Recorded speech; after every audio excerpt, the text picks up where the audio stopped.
Hello, everyone. Welcome to Daily Swift. Today's topic is binary trees and preorder traversal. So we'll see how to represent a binary tree in Swift, and then we'll do preorder traversal both recursively and iteratively. To get things started, I'll open up Xcode. Let's create a new playground, and we'll call it binary tree. All right, let's get rid of the string. We don't need the string. And I'll paste in this example.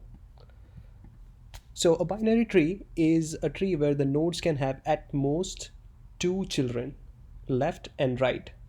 So in our example, we start with 10, that's our root node.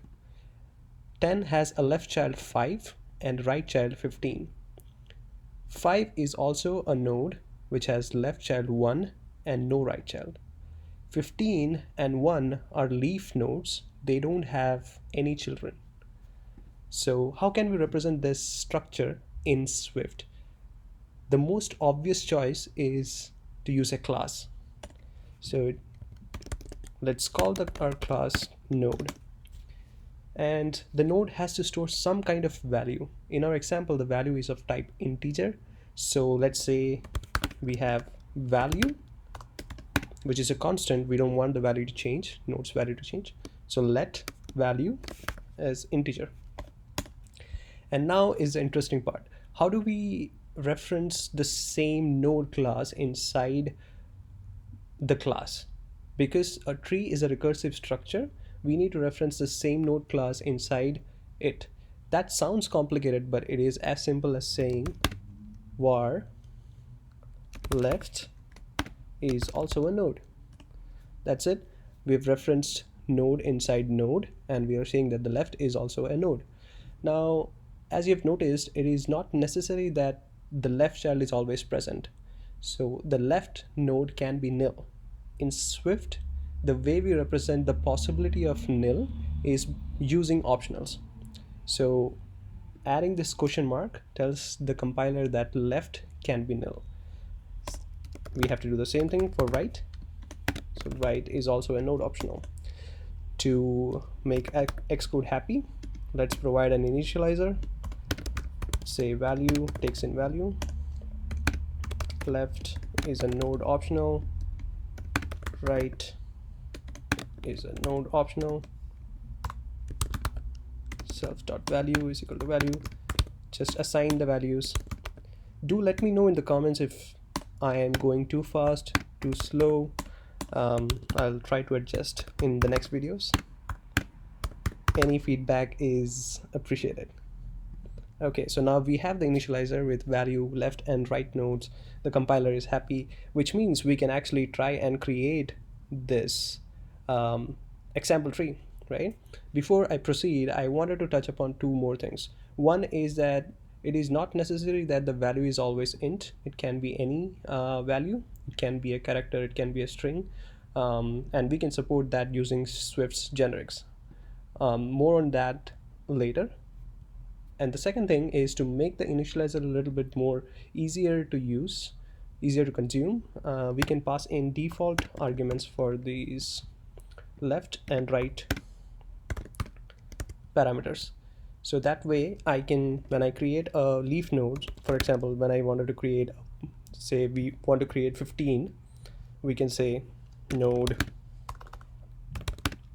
is equal to node and just say 15, and we are done. We don't have to specify 15 comma left is nil, right is nil, etc. So let's go back and let's make the example that we have. So our root is a node whose value is 10, and it has a left. What is its left? So its left is also a node, and its value is 5, and 5 itself has a left node. So left is node, and that is 1. So with this, I've completed the left side of 10. This part from 10, 5, and 1. I still have to add 15, which is the right child of 10. So comma right, and that's a node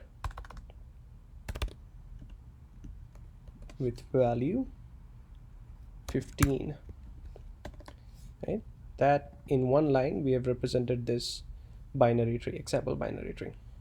Now that we have the root node and the entire example, let's see how we can perform pre-order traversal. What is pre-order traversal? So pre-order means that each time you perform a pre-order traversal on a node says visit myself first, and then go to my left, perform pre-order on my left child, go to my right, perform pre-order on my right child. So if we do pre-order traversal on this example tree, we have the root node as 10, so 10 will say visit myself, so 10 comes in the result, and then it says perform pre-order on my left, so we go to 5, and 5 says visit myself, so inside the result we have 5, and then it says perform pre-order on my left, and left is 1, and 1 says visit myself, we get 1, and 1 now says perform pre-order on my left. There is nothing on its left, so we come back to 1. 1 now says perform pre-order on my right. There is nothing on my right, so we come back to 1. 1 is done. We come back to 5. 5 is done with its left. 5 asks perform pre-order on my right. There is nothing on its right, so 5 is also done. We come back to 10. 10 is done with its left, and it will now go to its right and say perform pre-order on my right, which is 15. 15 now says visit myself, so visit 15, and it says the same, it does the same drill. It asks the left and right, but both left and right are nil, so we are done, and we've visited all 4 nodes. Thus the expected output would be 10, 5, 1, and 15. So this, as we went through this example, you might have noticed that this is a recursive algorithm. All it does is perform the same set of things on node recursively. So it does the same function on 10, then it does the same on 5, then the same on 1, comes back, does the same on 15. To do that in code, let's create a function called preorder, and let's say it takes in the root, which is an optional value, and then it gives us an integer array as the output. So we're expecting this output when we provide this root which we have created here. So it's that, which means that I should be able to call let result equal to preorder, and then pass in the root, and then I'll print result, and result should match 10, 5, 1, and 15. So how do we approach a recursive solution like this? First thing we have to do in any recursive algorithm is make sure we have our base case sorted out. In this case, what is the base case? The base case is when we are nil, we are done, right? So how can we represent that in code? So we can check if the root is nil, the past node is nil, by extracting it out either using an iflet or a guardlet. I like to use guardlet because this is an early exit case, and I like to use guards for early exits. So guardlet root equals to root, else if we don't have a root, then return empty array. Now from line 29 onwards, we are sure that root exists, so root is a node. What to do then? As per the pre-order algorithm, it says that visit itself, so my value, let's say my value, and that is an array root.value, right? And then it says perform pre-order on my left, so left pre is calling the same function recursively on the root dot left. Similarly, after I'm done with my left, perform preorder on my right. So preorder root dot right. Then after we are done with all that, we just need to concatenate all the results. So my value plus left pre plus right pre. We can go into details of how this is working using this example tree. What this basically does is it builds up a call stack, recursive stack of function calls to preorder, which returns back each time we call preorder on a node, and then we just add those values here at the end and return the value. So if I run this, let's see what the output is. So we get back 10, 5, 1, and 15 just like we expected. If this is not clear, let me know in the comments. I can draw out the call stack and explain how exactly this is working. Now, for those of you who got this, you might have noticed that these variables does nothing. It's just there for an explanation point of view. So I can actually replace these variables with the actual call like that, and make this a two-line function. I just perform or visit the root, perform preorder on my left, perform preorder on my right, and that's it. That's a simple recursive preorder in Swift, right? And the more interesting implementation for this is using an iterative approach. First of all, why do we care about an iterative solution? We should know that systems have a limited call stack, and if we have a tree that has 10,000 or 20,000 nodes, then we might end up having stack overflow. We'll take up all the stack space that's available, and then run into runtime exceptions and crashes. We don't want that to happen. That's probably the case why we don't see a lot of recursive algorithms implemented in actual production code. So that's why any recursive algorithm or any recursive function can be revisited and re-implemented as in an iterative way. So how can we do that with preorder? We can create a stack of our own in memory and then use that to somehow hold these values and take them out one at a time and then visit them. So let's say we have a stack. This is our stack and this is our result.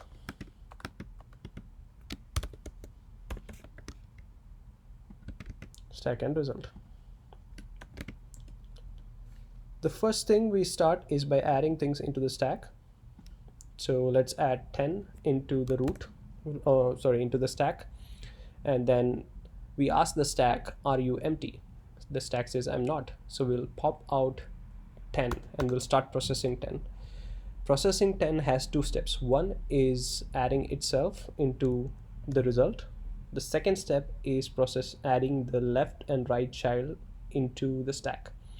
So as we know that stack is a last in first out data structure, which means we want to add the right child first and then the left child, so that we process the left child first and then the right child second. So we'll add 15 and 5 to the stack and we are done with 10. Now we ask the same question to stack, are you empty? We are not, so the stack says I'm not empty, so we say pop and we get 5. The first thing we do is process 5 is visiting 5. We visited 5, so 5 goes into the result. Now we ask 5, do you have a right child? It does not. Then we ask, do you have a left child? Yes, it has a left child, so add that to the stack. So 15 and 1 comes in the stack. And now we go back to the stack. We're done with 5. We go back to the stack and ask the same question, are you empty? Stack says I'm not. So we say pop and we get back 1. We say, okay, visit 1 and add its children. There are no children, so we're done with 1. Come back to stack, we ask the same question, are you empty? No. Let's pop, and then we get 15 and we add that result, and then we ask 15, do you have any children? It does not have any children. We go back to stack and we ask, are you empty? The stack says I am empty. So that's it, done with preorder traversal using a stack. So that's the algorithm, and let's see, it will be more clear when we start the implementation for this. So let's actually implement this. I'll copy paste this part here so we can actually see.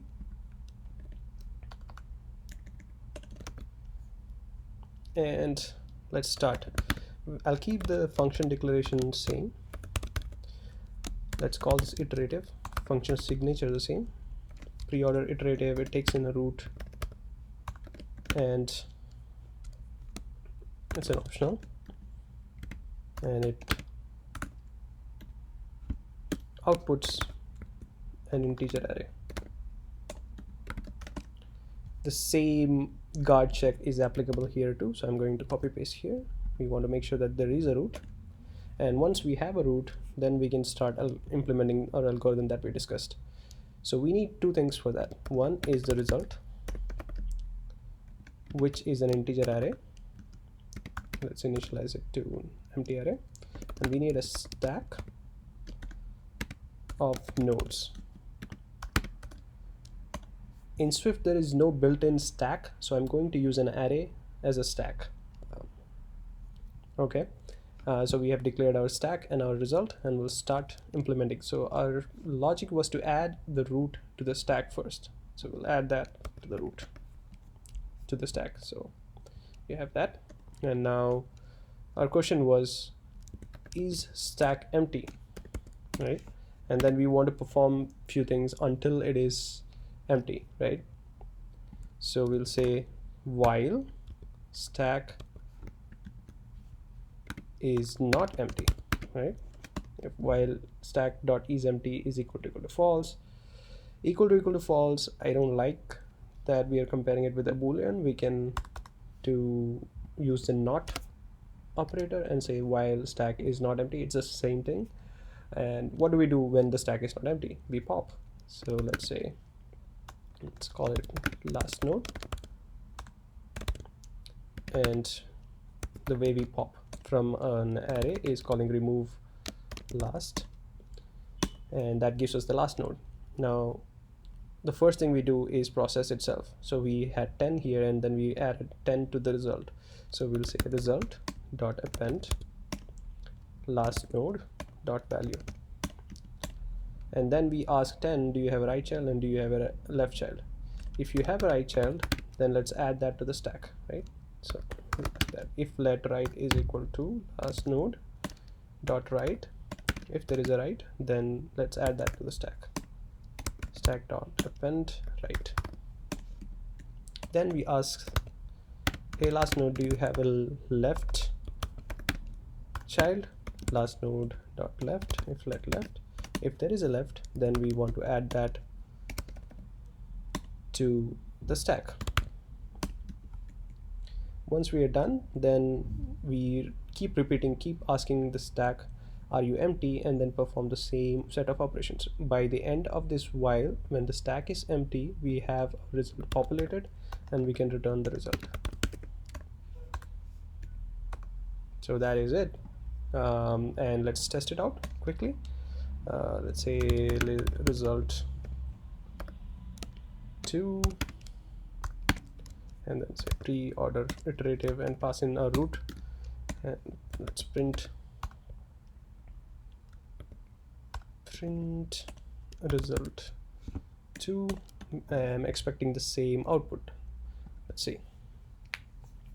Yes, 10, 5, 1 and 15, and that's it. We're done with preorder iterative and preorder recursive. So we saw how to represent a binary tree in Swift using a node class. Then we saw how to implement preorder traversal recursively, and then we implemented it using an iterative approach using a stack. So that's the end of my first video. Thank you so much for watching. Please leave your comments, and I'll see you in the next video.